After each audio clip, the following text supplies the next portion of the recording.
Os damos la bienvenida a nuestro culto virtual de la Iglesia Cristiana Cristo Viene en Algeciras, este domingo 7 de marzo de 2021. Oramos. Padre, a ti sea la gloria, Señor. Bendito seas por siempre, porque tú eres Dios justo, santo y verdadero. En ti creemos, en ti confiamos. Te rogamos, Señor, que en esta mañana, a través de tu palabra, nos hables, nos fortalezcas, nos retes, eh, nos hagas ver la realidad, el mundo y nosotros mismos como tú lo ves, como tú lo comprendes, como tú lo quieres. Ayúdanos, Señor, a participar de la esperanza de tu reino y ser fieles a ti en esa espera esperanzada en que el dolor, el sufrimiento, la muerte y el mal que hoy vemos, sufrimos, incluso encarnamos en muchas ocasiones, tiene su término. A ti sea la gloria. En nombre de Cristo Jesús. Amén.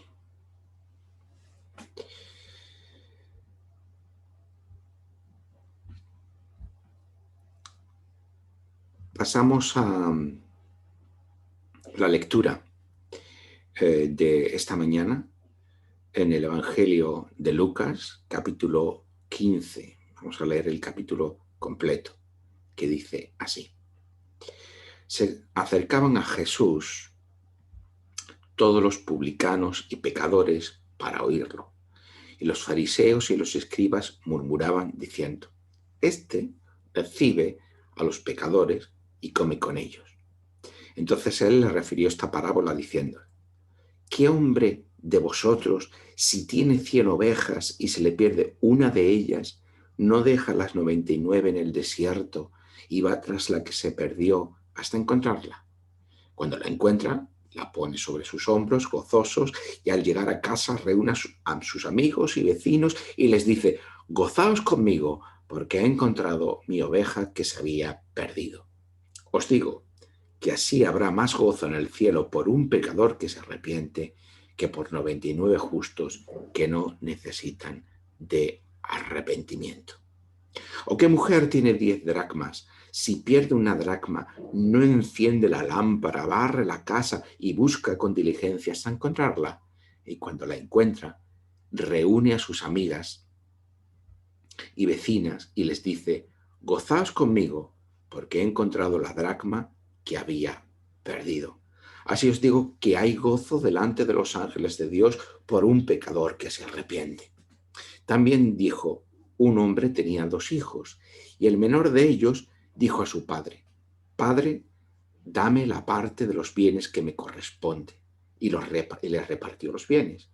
No muchos días después, juntándolo todo, el hijo menor se fue lejos a una provincia apartada, y allí desperdició sus bienes viviendo perdidamente. Cuando todo lo hubo malgastado, vino una gran hambre en aquella provincia y comenzó él a pasar necesidad.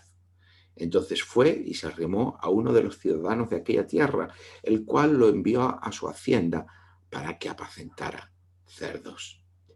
Deseaba llenar su vientre de las algarrobas que comían los cerdos, pero nadie le daba.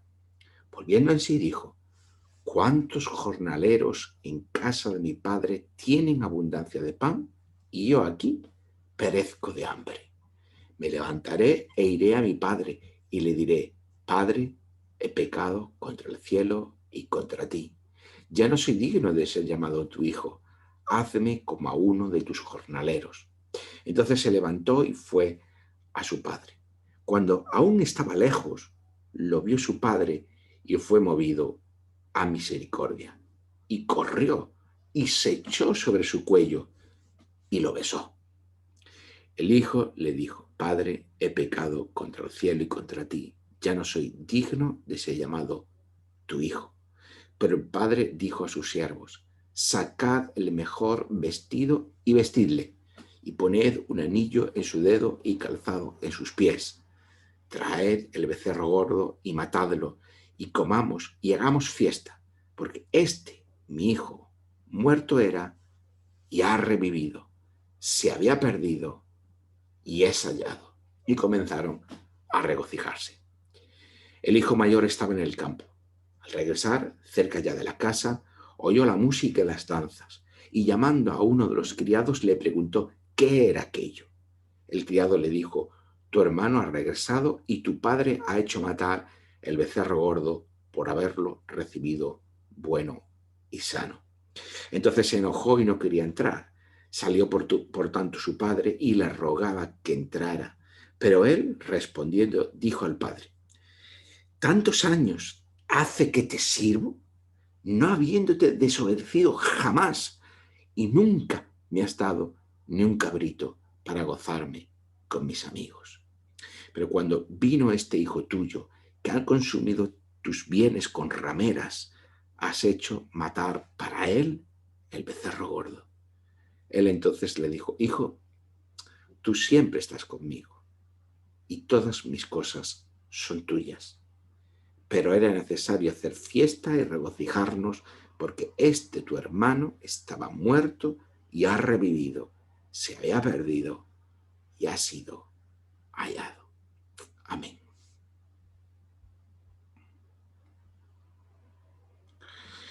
La semana pasada leíamos acerca de la higuera estéril, que nos ilustra también acerca de la fragilidad de la existencia humana.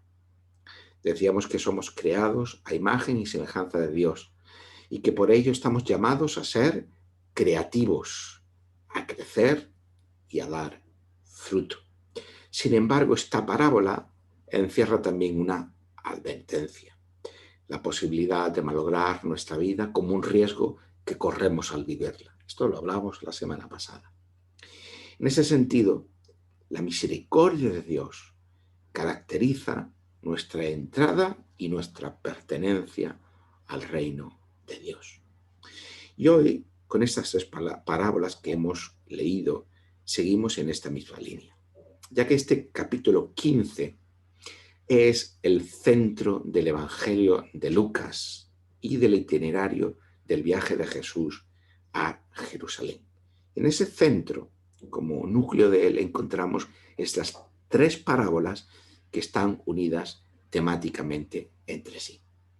Tenemos la parábola de la oveja perdida, de la moneda perdida y del hijo perdido. Una vez más, la salvación del reino de Dios tiene que ver con la misericordia y con la alegría de Dios al encontrar a los perdidos, como ese centro neurálgico de lo que es el Evangelio del reino de Dios. Las tres parábolas están enfatizando lo mismo, que Dios es misericordioso, que está en búsqueda de los perdidos, los extraviados de su pueblo, de su reino, y que una vez que son encontrados, hay alegría en Dios por haberlos encontrado. El contexto de las tres parábolas lo tenemos al comienzo de este capítulo 15, en los versículos 1 y 2, que dice: se acercaban a Jesús todos los publicanos y pecadores para oírlo, para oír a Jesús, mientras que los fariseos y los escribas estaban murmurando diciendo: este recibe a pecadores y come con ellos. El acto de comer es un acto de fraternidad, de comunión, de relación íntima. Aquí tenemos dos grupos de personas con los que Jesús se relaciona. Por un lado, los fariseos y los maestros de la ley, y por otro lado, publicanos y pecadores. Pero es importante hacer notar que la palabra aquí, pecadores, en este contexto, no designa genéricamente a cualquier persona delante de Dios, como decimos todos somos pecadores, ¿no? No está haciendo referencia a esa caracterización de los seres humanos delante de Dios, sino que se refiere a un grupo de personas muy concreto. Esta diada de publicanos y pecadores, bueno, tiene esta connotación de la repetición como para hacer énfasis como algo característico del pensamiento hebreo, ¿no? Igual que tenemos por el otro lado a fariseos y escribas. Bien, pues estos pecadores en realidad podríamos decir que son gente de mala reputación, pero son gente de mala reputación a ojos de fariseos y escribas, según los estándares de fariseos y escribas, como hemos visto en la segunda parte del versículo. Son personas que, según la interpretación de los fariseos y que los fariseos y escribas hacían de la ley, estaban en los márgenes del pueblo de Dios, cuando no excluidos de ese pueblo de Dios, y por tanto, por consiguiente, también de la salvación de Dios. No olvidemos que en la Biblia pertenecer al pueblo de Dios es sinónimo de ser alcanzados por la salvación de Dios. Eso es algo muy importante, no olvidar nunca, porque la perspectiva de la Biblia nunca es de una salvación individualista, sino siempre como la salvación tiene el contexto siempre de ser pueblo de Dios. Muy bien. Son personas, estos pecadores, que por su trabajo, por su condición social, incluso su estado físico, no pueden tener un cumplimiento exhaustivo de la ley, como si intentaban hacer fariseos escribas, y por tanto estaban cualificados como menos aptos dentro del pueblo de Dios, o como directamente fuera de ese pueblo de Dios por los fariseos y los escribas. Estas tres parábolas ilustran quiénes son los perdidos y los pecadores en el reino de Dios y cómo Dios los trata en su búsqueda misericordiosa e infatigable. La misión de Jesús tiene que ver con encontrar a los hijos perdidos para llevarlos al Padre. Tal como leemos un poquito más adelante, casi al final de este viaje de Jesús a Jerusalén, tenemos ya en el capítulo 19, el versículo 10, ya casi terminando este viaje, se nos resume la misión de Jesús de esta manera, porque el Hijo del Hombre vino a buscar y a salvar lo que se había perdido, que es la misión de Dios con su creación y la misión de la que participa la Iglesia como seguidores de Jesús y como partícipes de la misión de Dios. Esta búsqueda y ese encuentro de los perdidos que representan el centro del Evangelio lucano, el Evangelio de Lucas, y que también representan el centro de la misión de la Iglesia. Una vez más, en el Evangelio se nos habla de quiénes son los que pertenecen al reino de Dios. ¿Quiénes son los que pertenecen al reino de Dios? ¿Los pecadores o los fariseos o los escribas? ¿O todos o ningunos? Vamos a verlo. Porque la pérdida, y lo enfatizamos la semana pasada y también en esta, es una posibilidad real. La pérdida siempre de la vida, de una parte de nuestra vida, de nuestras potencialidades, pero también de nuestra vida como un conjunto, como una realidad unitaria, es siempre una posibilidad real para el ser humano. Y por tanto debemos estar atentos, debemos ser conscientes de esta realidad. Por tanto, la pregunta sobre quiénes son los participantes del reino y cómo participamos del reino es muy importante. En la primera parábola tenemos un ganadero, alguien que está cuidando las ovejas o alguien que es propietario de 100 ovejas y que pierde una de ellas. En lugar de prescindir de dicha oveja, porque aún conserva 99, bueno, una no me preocupa si tengo tantas. Pues a pesar de eso, no piensa de esta manera, sino que las deja incluso en un lugar desierto y va en busca de la que se ha perdido. Tenemos tres personajes en esta parábola: el dueño de las ovejas, la oveja perdida y las 99 restantes. Y lo que Jesús está haciendo cuando cuenta esta parábola, como el resto de las parábolas, es ilustrar alguna realidad, alguna enseñanza acerca del reino de Dios. En este caso, el reino de Dios es semejante a la situación que describe esta parábola. Dios es como el dueño de las ovejas, que va en busca de aquella solitaria que se ha perdido. Dios es el ganadero, Dios es el protagonista, Dios es el que toma la iniciativa y que sale al encuentro, que va a buscar a esa oveja que se ha perdido. No es la oveja la que busca a Dios, o al dueño, sino es Dios el que sale al encuentro de las ovejas perdidas de Israel. Y por ello deja momentáneamente al resto de su rebaño que le espera a su vuelta. Por eso los pecadores, despreciados por los fariseos y por los maestros de la ley, constituyen esa oveja perdida, que a diferencia de los fariseos y los maestros de la ley que no los buscan, Dios sí busca y Dios también encuentra a esos perdidos, a esa oveja perdida. No obstante, y eso es algo que a menudo olvidamos, siguiendo la lógica de la parábola, los fariseos y los escribas forman parte de esas 99 que conforman el resto del rebaño de Dios. Lo vemos esto al final. Tenemos la segunda parte de esta misma parábola, en la que el ganadero, tras encontrar la oveja perdida, lo que hace es montar una fiesta tremenda con sus amigos por haber encontrado a la oveja que se había perdido. Leemos en versículos 5 y 6. De igual manera, Dios se alegra cada vez que encuentra a una de sus ovejas perdidas. La búsqueda de Dios está sostenida por su misericordia y el énfasis recae sobre esa alegría que hay en Dios tras la conversión del pecador.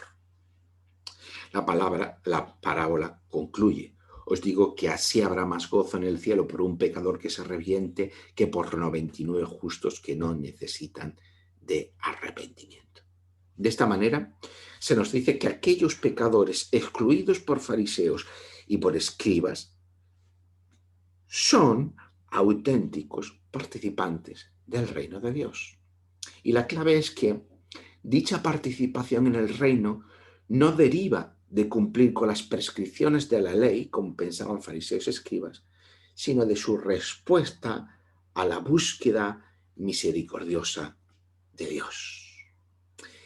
Lo que marca la pertenencia al reino, están diciéndonos estas parábolas, no es la ley,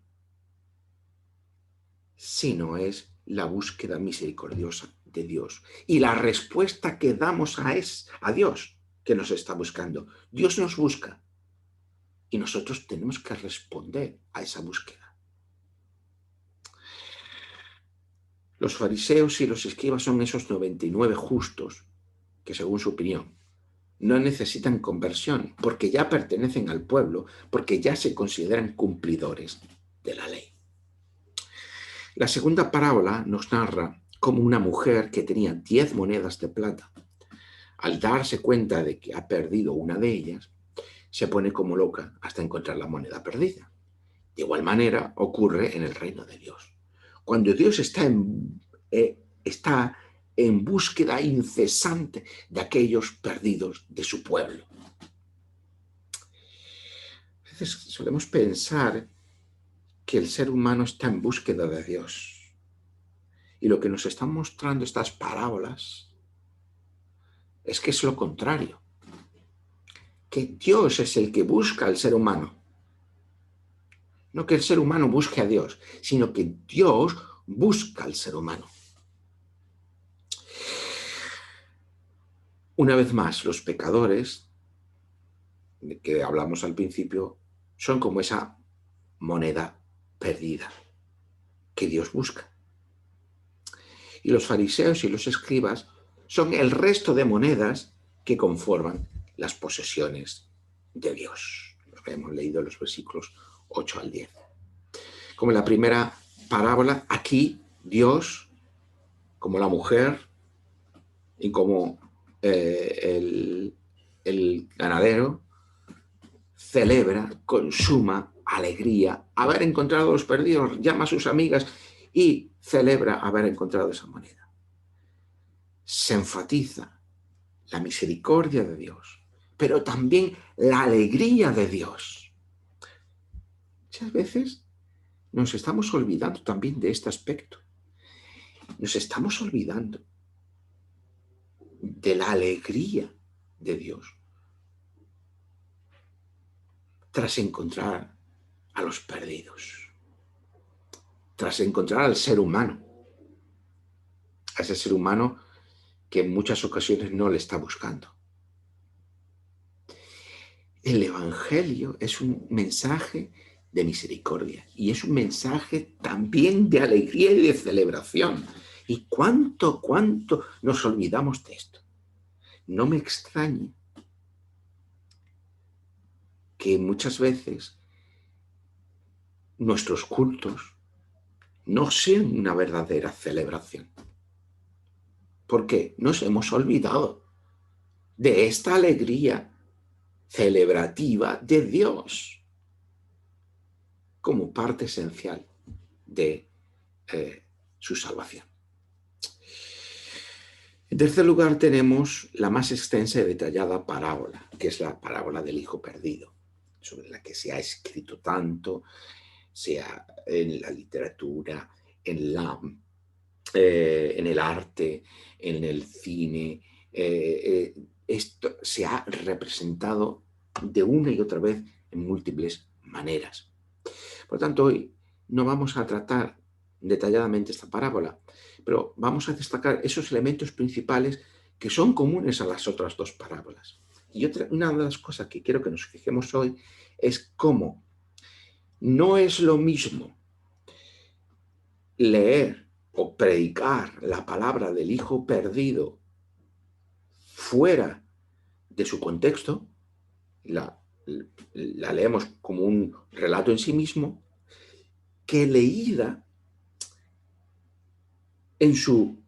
acompañada de las otras dos parábolas que la anteceden y que nos dan la pista de lectura de la propia parábola, así como del contexto en el que se encuentran en la unidad mayor dentro del Evangelio de Lucas, que es ese viaje de Jesús que no olvidemos, Jesús está viajando a Jerusalén desde esa experiencia de la transfiguración que veíamos y cómo ha salido, está de viaje el camino hacia Jerusalén a los acontecimientos que allí le esperan. Y como centro de esa narrativa tenemos estas tres parábolas. Y a veces nos hemos centrado tanto en esta parábola del hijo perdido que hemos olvidado este contexto que nos permite entender mejor la parábola del hijo perdido. En este relato tenemos un padre con dos hijos.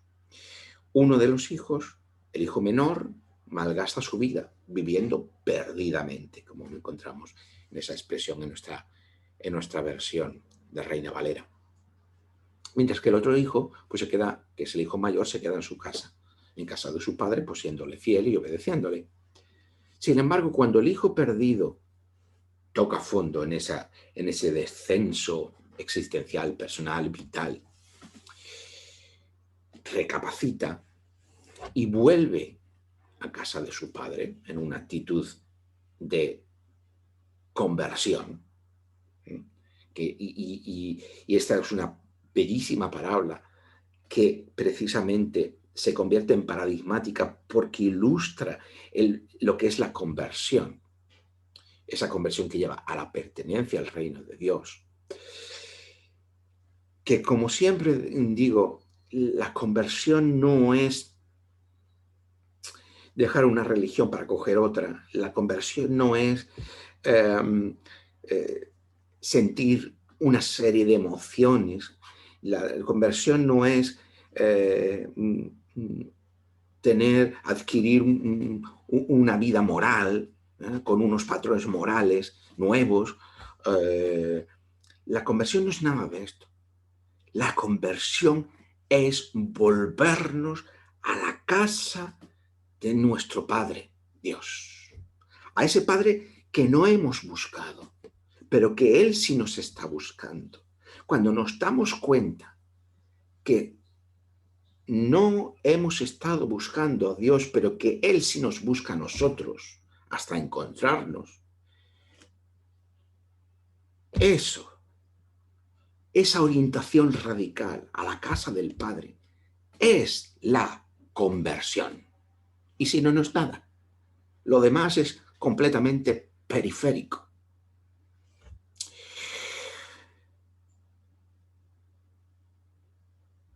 Como en estas, como en las otras dos parábolas, en esta,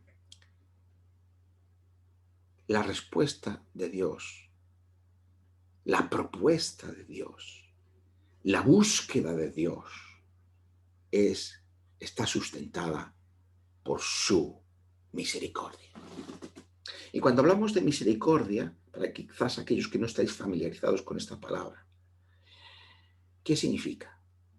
Significa la actitud con la que Dios trata siempre al ser humano, que es la actitud de amor, de aceptación, gratuita y sin condiciones. Esto es la misericordia de Dios. No importa lo que el ser humano haga, no importa que el ser humano no lo busque a Dios, no importa que el ser humano no confíe en Dios. La misericordia de Dios sigue siendo la actitud de amor, de búsqueda y de aceptación gratuita e incondicional del ser humano. Y esto es lo que caracteriza la salvación de Dios y la pertenencia a su reino. Leemos el versículo 20 de este capítulo 15. Volvemos a leerlo. Entonces se levantó y fue su padre. Cuando aún estaba lejos, lo vio su padre y fue movido a misericordia. Y corrió y se echó sobre su cuello y lo besó. En esta imagen tan bella, tan maravillosa, tenemos el encuentro de Dios con la humanidad. Dios sale al encuentro. Dios sale corriendo hacia ese ser humano que hasta ese momento ha estado viviendo perdidamente. ¿Y qué pasa a continuación? Tenemos la fiesta y la alegría por haber encontrado al hijo perdido, versículos 22 y 24. Pero el padre dijo a sus siervos: sacad el mejor vestido y vestidle, y poned un anillo en su dedo y calzado en sus pies. Traed el becerro gordo y matadlo, y comamos y hagamos fiesta, porque mi hijo muerto era y ha revivido. Fijaos cómo en el Evangelio de Lucas constantemente se está enfatizando la salvación como una cuestión de pasar de muerte a vida. La pérdida del ser humano, según nos está retratando este Evangelio, es la muerte definitiva del ser humano. Y la salvación es pasar de esa muerte a la vida. Estas son las metáforas que está usando el Evangelio para hablarnos de qué significa esa salvación. Si otra de las metáforas es la pérdida de la que hablamos la semana pasada también. Si había perdido este hijo mío y ahora es hallado. Y comenzarán a regocijarse, a alegrarse, a disfrutar de ese encuentro, de esa vuelta. Los énfasis se repiten aquí como en las otras dos parábolas. El Padre, como Dios en su reino, recibe, movido por su misericordia, al Hijo perdido, que representa ¿a quiénes? Aquellos pecadores del principio, que son rechazados por los fariseos y los escribas.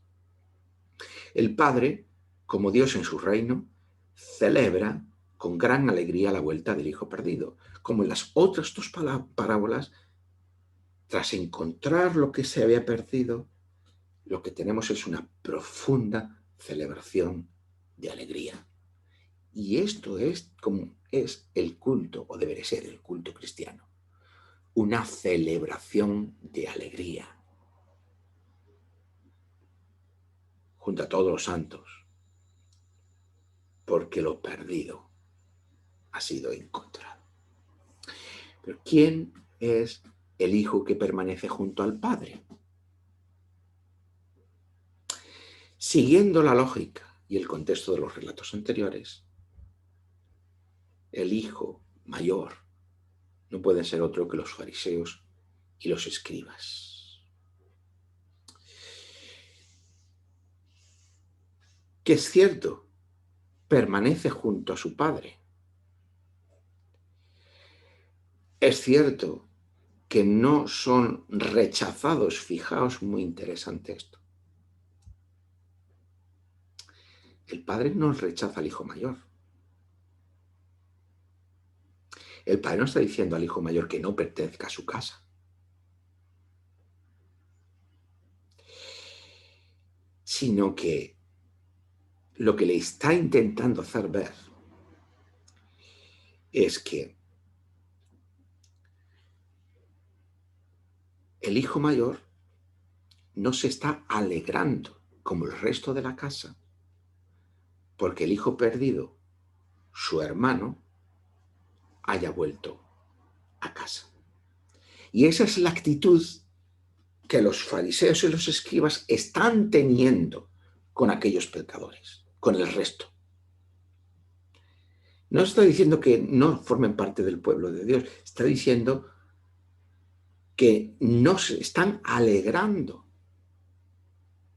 porque en realidad los fariseos y los escribas no se alegran de que aquellos pecadores puedan ser recibidos en el pueblo de Dios y que sean auténticos participantes de su reino. Vemos el versículo 28. Entonces el hijo que había permanecido con su padre no quería entrar en la casa. Y era el hijo mayor. Salió por tanto su padre y lo rogaba que entrara. Pero él respondiendo dijo al padre: tantos años hace que te sirvo, no habiéndote desobedecido jamás, y nunca me has dado ni un cabrito para gozarme con mis amigos. Pero cuando vino ese hijo tuyo que ha consumido tus bienes con rameras, has hecho matar para él el becerro gordo. De manera significativa a los fariseos y a los escribas les retrata, o se les retrata a través de este hijo. Este hijo mayor está retratando a los fariseos y a los escribas, los está definiendo. Y Dios, el Padre, no los está rechazando, les está advirtiendo, le está reconviniendo, le está diciendo: oye, entrad de la casa y disfrutad, celebrad que los hijos perdidos han sido encontrados. El hijo mayor, igual que los fariseos y los escribas, se consideran a sí mismos fieles y obedientes a su padre. Y en cierto modo lo son. A veces pensamos, que los fariseos y los escribas son personas especialmente malas. Los fariseos y los escribas están queriendo obedecer a Dios y para ello lo están intentando hacer con acorde a lo que se les ha enseñado, ser fieles a la ley. Pero lo renovador, lo significativo de Jesús, lo que les está enseñando Jesús es que hay otra manera de ser fiel y obediente al Padre, y no solo con un cumplimiento determinado de la ley. Porque ser misericordioso con el hermano también es cumplir con la ley. Y ser inmisericordia con el hermano, como ellos están haciendo o siendo, también es una manera de transgredir la ley. El reproche del hijo mayor es el reproche de los fariseos, de los escribas. En cierto modo es el reproche de todos aquellos que hacen de su fidelidad a Dios un cumplimiento de normas, un cumplimiento de las normas que sean morales, sean éticas, sean eclesiales, sean de pertenencia, sean las que sean. Claro, queremos en última instancia que se nos reconozca esta fidelidad a esas normas. Tanto unos como otros han servido al Padre y no lo han desobedecido. Están en la casa del Padre. Los fariseos, los escribas, están en la casa del Padre. Se dedican a cumplir la ley como muestra de fidelidad y de consagración a Dios. No tenemos que entenderlo solo en términos negativos. Entendámoslo por una vez en nuestra vida en términos positivos, que ellos están intentando cumplir, mostrarse como dice la Escritura, como dice la ley, fieles a Dios, participantes del pacto, como obedeciendo sus mandamientos. Eso está en la ley. Por lo tanto, no están siendo rechazados. Lo que le está diciendo es que ese cumplimiento de la ley les está cerrando la puerta a entender cuál es la verdadera propósito de Dios, cuál es el verdadero propósito de Dios, que es Dios el que sale al encuentro de los perdidos, a la búsqueda y el encuentro de los perdidos, y que si Dios los está recibiendo, ellos no tienen legítimamente que oponerse a esa recepción de Dios. Hermanos y amigos que nos escucháis, esta es la actitud de los cristianos en tantas ocasiones.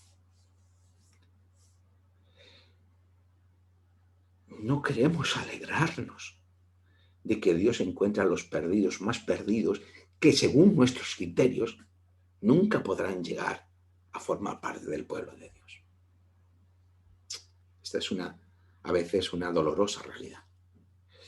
Porque no vemos a los otros como hijos, como hermanos, sino como ese hijo tuyo, que es la expresión que dice el hermano mayor. Ese hijo tuyo, no dice mi hermano, dice ese hijo tuyo. Claro, a veces nosotros tratamos a los demás de esta manera. Ese hijo tuyo, le decimos a Dios, ¿no? Esos hijos tuyos, ¿no? No queremos una fraternidad con otros, con determinados otros. La respuesta del Padre al hijo mayor, como la de Jesús a los fariseos y escribas, al contar esta parábola, es clara. Hijo, tú siempre estás conmigo y todas mis cosas son tuyas. Pero era necesario hacer fiesta y regocijarnos, porque tu hermano estaba muerto y ha revivido, se había perdido y ha sido hallado. Esta es la advertencia a los fariseos y a los escribas que Jesús está haciendo. La de celebrar conmigo que estos perdidos son recibidos en la casa del Padre. Por eso los fariseos y escribas no son rechazados como tal por Dios. A pesar de lo que en muchas ocasiones, como hemos dicho, solemos pensar. Siguen siendo considerados parte del pueblo de Dios. En todo caso, solo aquellos que rechacen a Jesús se autoexcluirán de ese pueblo, porque es autoexcluirse de esa aceptación de misericordia y de amor de Dios. Pero esto será otro tema de otro día, de otra historia. Solo en el relato de hoy solo se les advierte sobre la necesidad de abrazar y de recibir a aquellos pecadores, no tan cumplidores de la ley como ellos, y que erróneamente han considerado no aptos para el pueblo de Dios y de su reino. Y digo, como siempre, como cristianos, no nos enfaticemos o no nos pongamos en el lugar del Padre, porque es Dios, ni por supuesto en el lugar a veces del hijo menor, que es el que nos identificamos. Quizás cuando nos convertimos, sí, antes de convertirnos podemos considerarnos ese hijo menor. Pero una vez que ya hemos dado el paso de la conversión, en realidad somos nosotros, los cristianos, somos no el hijo menor, sino el hijo mayor. Y nos comportamos en numerosas ocasiones como el hijo mayor. El que Lucas ha incluido en su narrativa estas 3 parábolas, ya lo hemos dicho, ¿no? Tiene una clara intencionalidad. Es enfatizar que el núcleo, lo decisivo del Evangelio, de las buenas noticias del reino de Dios, es la misericordia de Dios, que la pertenencia al pueblo y al reino de Dios no está determinada por el cumplimiento de aquellas leyes que marcaban la frontera de ese pueblo, el sábado, la circuncisión y las leyes de pureza, sino por la conversión, por volverse a Dios y recibir el trato misericordioso de Dios, como también había sido hasta ese momento, como se enfatiza en los profetas. Volveos a Dios y viviréis. Ese es el mensaje profético. La misericordia gratuita e incondicional de Dios es el centro del Evangelio del Reino, y la conversión como la orientación radical de nuestra vida a Dios debe ser la respuesta. Mucha gente piensa que la religión cristiana es un conjunto de prácticas religiosas que están destinadas a obedecer normas morales, prescripciones éticas, cumplimiento de festividades o ritos, sea el bautismo, la comunión, bodas, funerales, que fuere, o tener una etiqueta que crea una identidad de soy cristiano y por el contrario no soy, y me ponéis otra etiqueta, la que queráis. ¿Vale? Incluso dentro del propio cristianismo, muchas veces usamos la etiqueta soy evangélico porque no soy, pues, otra cosa. Y a veces, desgraciadamente, incluso dentro de los evangélicos, soy un evangélico particular para no ser otros evangélicos particulares. Sin embargo, no nos engañemos. Lo que nos enseñan estas parábolas es que nada de eso nos hace cristianos, ni participantes del reino de Dios. Como tampoco lo eran la circuncisión, el sábado, las leyes de pureza, tampoco esos aseguraban la pertenencia al pueblo de Dios, a ser participantes del reino en el tiempo de Jesús, sino el que la aceptación radical de Dios como un Dios de misericordia y de gratuidad de vida. Dijimos que la parábola de la higuera estéril encerraba la advertencia del peligro de malograr nuestra vida. Y en estas 3 parábolas encontramos a los perdidos, simbolizados por la oveja perdida, la moneda perdida y el hijo perdido. Y ese hijo perdido ilustra de una manera tremendamente expresiva qué supone malograr una vida. Una vida que tiene todo el potencial para crecer creativamente como respuesta a Dios, pero que por estar centrada en el yo y los deseos egoístas, acaba descarrilando completamente. Sin embargo, como ya dijimos la semana pasada, mientras disfrutemos del don de la vida que Dios nos da, siempre tendremos a nuestra disposición la oferta de Dios de amor y de misericordia, y por tanto siempre podemos volvernos a Él y comenzar de nuevo. Y por eso, en esta mañana te invitamos a unirte a nosotros, pero no como una religión, no como solo ir a los domingos a una iglesia o acudir virtualmente a este culto, sino unirte a nosotros como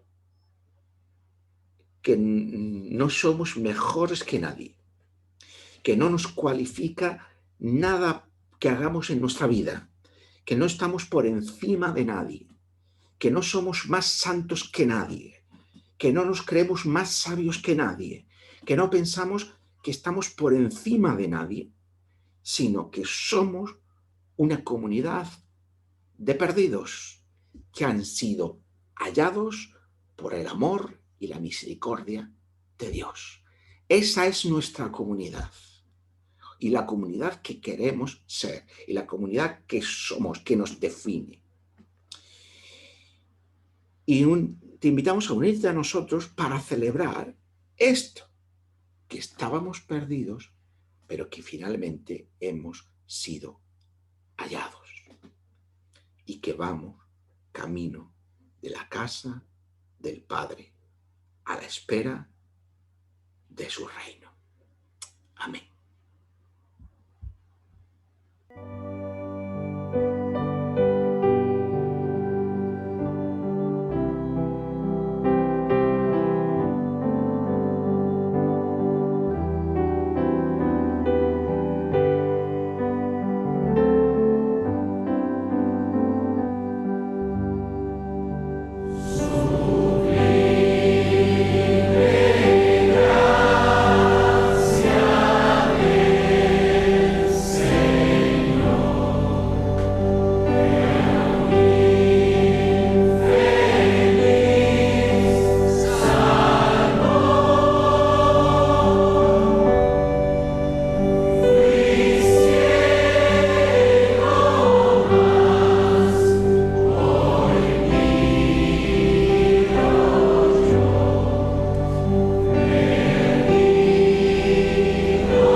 terminamos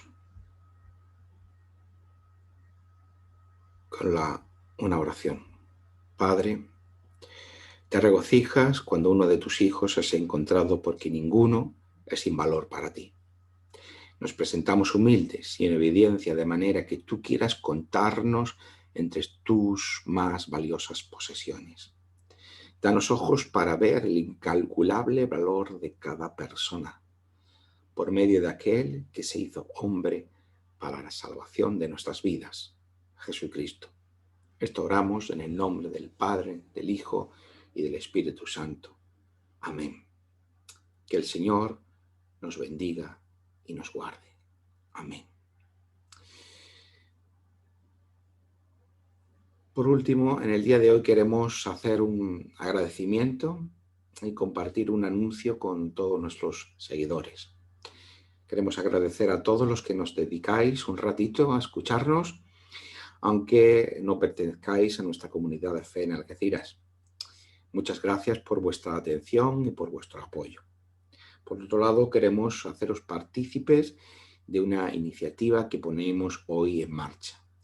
Que si tenéis preguntas o comentarios sobre nuestras predicaciones, podéis hacérnosla llegar a través de los comentarios, ya sea en nuestro canal de YouTube o en nuestra página de Facebook. Nosotros las vamos a recopilar y grabaremos un vídeo con las respuestas. Cuando tengamos 4 o 5 preguntas, pues las haremos una recopilación y las contestaremos y grabaremos un vídeo con ello. Y así las hacemos después llegar por los canales habituales. Muchas gracias y que Dios os bendiga y os guarde.